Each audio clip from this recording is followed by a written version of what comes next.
GW, Jungs. Hiku, kommst du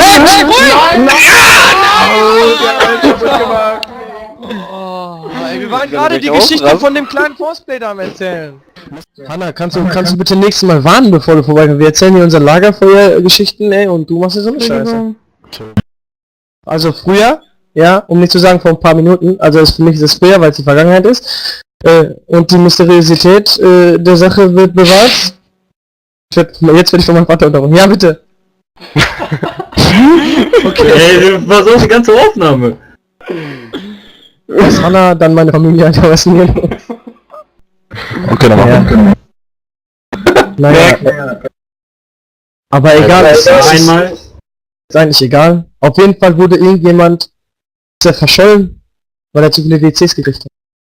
Er weiß nicht, was da passiert ist. Und Fragen an die Administrative wurden aus Datenschutzgründen nicht beantwortet. Und man munkelt.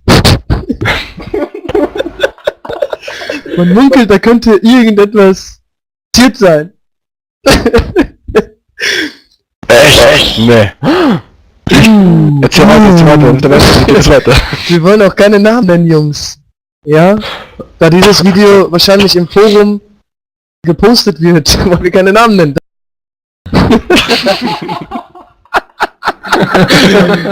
Oh, was soll ich sagen, Alter? Endlich kriegt Ich hoffe, der hat permanent, Kabal ein Alter. bisschen mehr Gerechtigkeit, ernsthaft. Naja, wir können die Arbeit unserer GMs nur loben. Lobet den Herrn, Amen. Ja,